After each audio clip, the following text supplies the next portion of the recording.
लोगों को सिर्फ वॉशिंग मशीन दिखाई दे रहा है, वही लोग छोड़कर जा रहे हैं।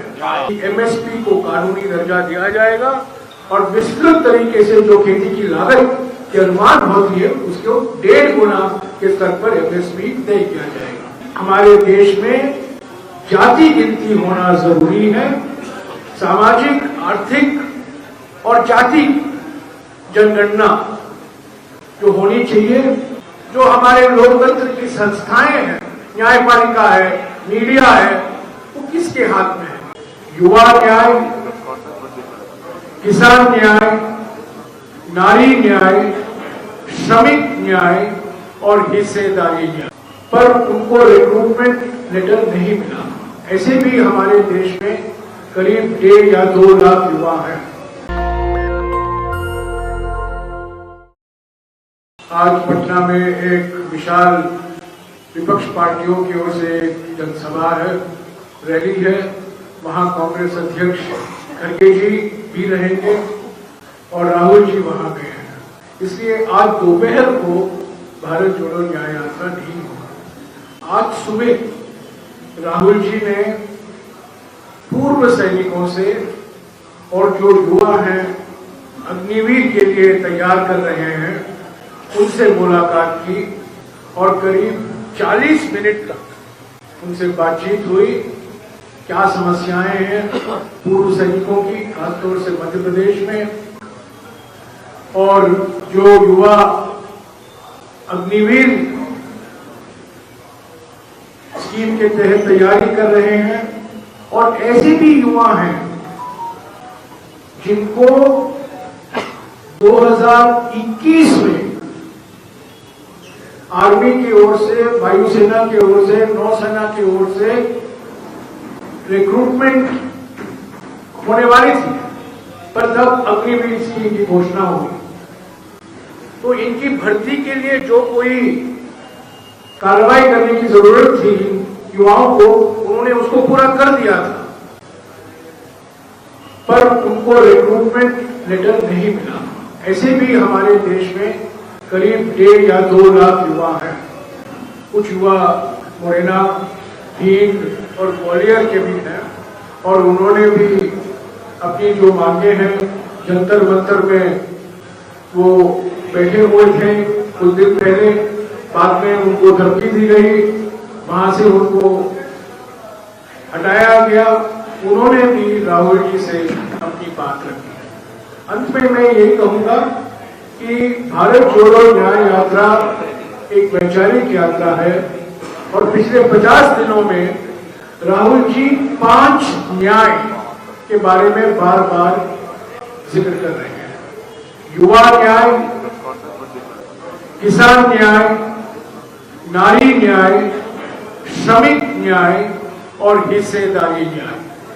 और इन 5 न्याय में से 2 ऐसे गारंटी राहुल जी ने दिया है कांग्रेस पार्टी की ओर से, इंडिया गठबंधन की ओर से, कि किसान न्याय के लिए पहला कदम होगा एमएसपी को कानूनी दर्जा देना।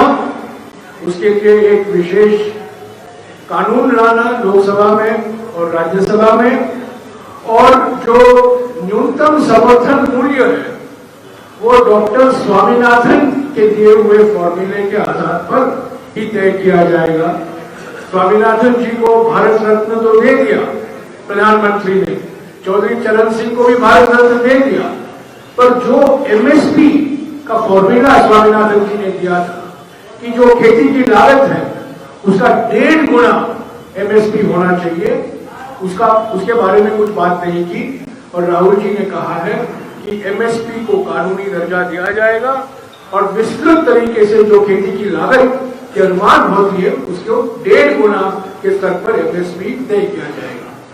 दूसरी बात जो गारंटी दी है उन्होंने हिस्सेदारी न्याय को लेकर, कि हमारे देश में जाति गिनती होना जरूरी है। सामाजिक, आर्थिक और जाति जनगणना जो होनी चाहिए अभी तक नहीं हो पाई है। 2021 में जो जनगणना होना था अब तक नहीं हुआ। 3 साल हो गए, 4 साल होने वाले हैं, पर जो जनगणना हर 10 साल होता है, मोदी सरकार ने वो जनगणना नहीं करवाया है। 2011 में सामाजिक, आर्थिक और जाति जनगणना डॉक्टर मनमोहन सिंह जी की सरकार के द्वारा किया गया था। उसकी जाति जो नतीजे थे, जाति को लेकर जो 25 करोड़ परिवारों का जो जानकारी हासिल की गई थी, उसको अभी तक प्रकाशित नहीं किया है मोदी सरकार ने। तो ये इन 5 न्याय में से 2 न्याय को लेकर राहुल जी ने कांग्रेस पार्टी और इंडिया गठबंधन की ओर से गारंटियां दी। राहुल जी जब जनगणना की बात करते, जातिगत जनगणना की बात करते हैं, तो उसके पीछे उनका जो सोच है, जो विचार है, वो बेसिक वो वर्ग जो आज भी गरीबी रेखा में या गरीबी पे ज्यादा आते हैं, जो सामाजिक समरसता आर्थिक रूप से भी तभी बनेगी जब हम इक्वल राइट्स को, एक तरह से आर्थिक राइट्स को सबको देंगे। एक तरफ 20% लोगों के पास जो 80% संपत्ति हो गई है, और जो नरेगा में लिस्ट में देखेंगे 80% वही वर्ग आता है, या किसी भी ऐसे मजदूरी की वर्ग में देखेंगे तो 80% वही वर्ग आता है। तो अल्टीमेटली नेगेटिविटी नहीं, पॉजिटिविटी ये है कि आर्थिक जो ताकत है वो इस वर्ग को भी मिले, सामाजिक ताकत इस वर्ग को भी मिले, ओबीसी के वर्ग को, एसटी के वर्ग को, एससी के वर्ग को। इसका राजनीतिकरण, टिकट देना या एक्स को देना और वाई को नहीं देना, ये विषय ही नहीं हो सकता है। राहुल जी की पवित्रता ये है कि देश जब 100 साल बाद या 50 साल बाद या 25 साल बाद हम देश का नक्शा देखें, तो इस देश में समान अधिकार की जो ताकत संविधान सबको देता है, पर जीवन जीने में आर्थिक असमानता अद्भुत हो जाती है। तो वो कौन लोग हैं? तो उसमें एसटी, एससी, ओबीसी ज्यादा आते हैं ये, और सामान्य वर्ग में भी अपर साइड में भी गरीबी है, उस गरीब को भी इसके साथ जोड़ा गया। अल्टीमेटली आर्थिक असमानता कम कैसे हो, सामाजिक ताकत एक जैसी सबको कैसे मिले, इस फोकस पे वो ध्यान देते हैं। मैं मानता हूं कि इससे अच्छा निश्चित रूप से कोई कदम नहीं हो सकता किसी भी राजनीतिक व्यक्तित्व और दल के लिए कि वो सबके लिए बात करे, गरीब के लिए करे, वंचित के लिए, उसको और डिटेलिंग जयराम जी करे। हिस्सेदारी को सिर्फ विधानसभा के टिकट और लोकसभा के टिकट के नजरिए से मत देखिएगा। जो हमारी देश की संपत्तियां हैं वो किसके हाथ में है, कौन कंट्रोल करता है, किसके इशारे में चलता है, ये ही सवाल है। ये सवाल नहीं है कितने टिकट आपने दिए। ऐसे तो अनुसूचित जाति और अनुसूचित जनजातियों के लिए लोकसभा में, राज्यसभा में, विधानसभा में और पंचायत और नगर पालिकाओं में आरक्षण है, पर सवाल वो नहीं है। सवाल और बड़ा सवाल है कि देश की आर्थिक संपत्ति किसके हाथ में है, समाज के किस वर्ग के हाथ में है, और कौन सरकार को कंट्रोल करता है, हमारे उद्योग को कौन कंट्रोल करता है, अलग अलग जो हमारे लोकतंत्र की संस्थाएं हैं, न्यायपालिका है, मीडिया है, वो किसके हाथ में है। ये बहुत, मैं समझता हूं 1 साल 2 साल का सवाल नहीं है, दीर्घकालीन सवाल है, और ये सिर्फ गिनती के आज पहला कदम है। गिनती कोई जादू की छड़ी नहीं होती है, गिनती पहला कदम है, जनगणना पहला कदम है। और जैसा कि मैंने कहा 1951 से लेकर हर 10 साल जनगणना होती हमारे देश में, और उस जनगणना से अनुसूचित जाति, अनुसूचित जनजाति और अल्पसंख्यक की क्या आबादी है हमारे देश में, वो जानकारी हम हासिल करते हैं। 2021 में जो जनगणना होने वाला था उसको अभी तक मोदी सरकार ने नहीं कराया। राजनीतिक भावना के साथ सवाल नहीं है, ये देश का 10 साल 20 साल बाद के भविष्य के लिए सवाल है कि आखिर इस देश में 80% लोग वो हैं जिनके पास आर्थिक संसाधन सीमित है, और 20% लोग वो हैं जिनके पास सारा आर्थिक संसाधन है। तो ये असमानता बढ़ेगी तो एक दिन देश में क्रांति आएगी, ये सवाल है। और कुछ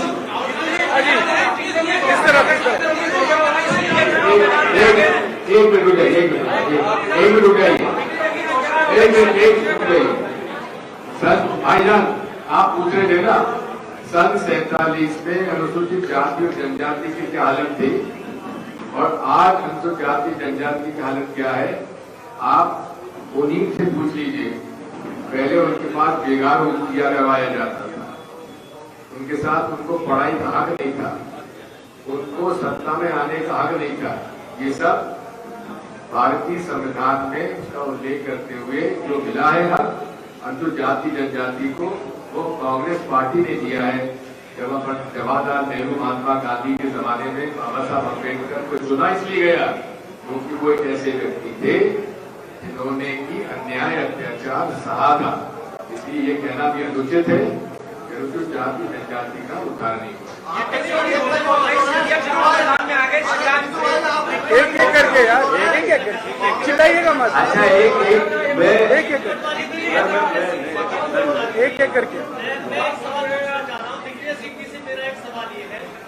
आज पूरे देश में सबसे ज्यादा चर्चा इस बात की हो रही है कि बड़ी संख्या में कोई भी किसी भी दल से कभी भी चला जा रहा है, आ जा रहा है। दल बदल कानून भी बना हुआ है, लेकिन जब आप सत्ता में होंगे तो इसकी सख्ती के लिए कुछ करेंगे कि सब ऐसे ही चलता रहेगा?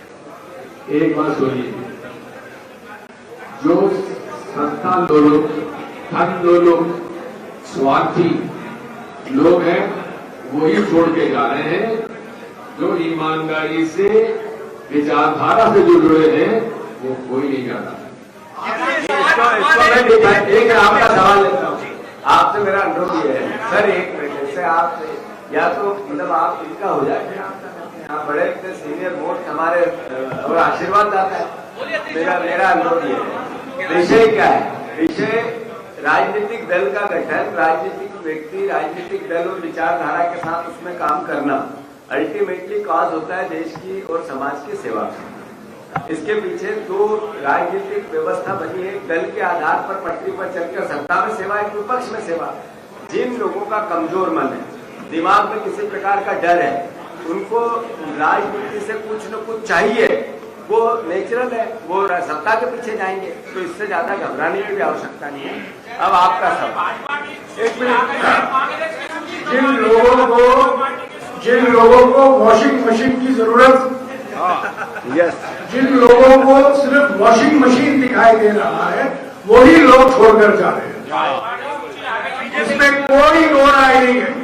आप गिनती कीजिए जो जो व्यक्ति कांग्रेस छोड़े हैं।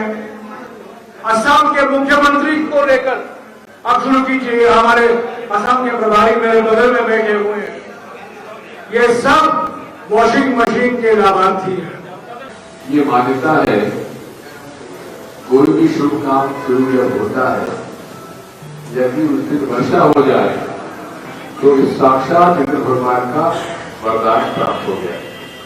इसलिए जो वर्षा से इंद्र भगवान ने हम पर कृपा की, बोलेना उससे उनका जो आशीर्वाद मिला, उसका ये संकेत है कि किस प्रकार राहुल गांधी जी मजदूर, किसान, युवा, महिलाओं हो रहे अन्याय और अत्याचार के खिलाफ जो लड़ाई लड़ रहे हैं वो उसमें सफल हो गए, लेकिन उसको लागू करने की सबकी भागीदारी चाहिए। इसीलिए वो जाति आधार पर जनगणना की मांग कर रहे हैं। साथियों, जो कार्यक्रम बताया गया है उसमें गुना से जावड़ा के बीच में छोटी मोटी जगह नागोगढ़ भी आती है, जहाँ पर पब्लिक मीटिंग होगी, वहां सब लोग आना चाहिए। बहुत बहुत धन्यवाद। नेशनल दस्तक की आपसे गुजारिश है कि अगर इसको बचाना चाहते हैं तो नेशनल दस्तक को सब्सक्राइब करने के लिए रेड कलर के सब्सक्राइब बटन को दबाएं, फिर बेल आइकन की घंटी दबाएं। नेशनल दस्तक को बचाने के लिए बहुत जरूरी है कि हर खबर को शेयर करें, लाइक करें, कमेंट जरूर करें।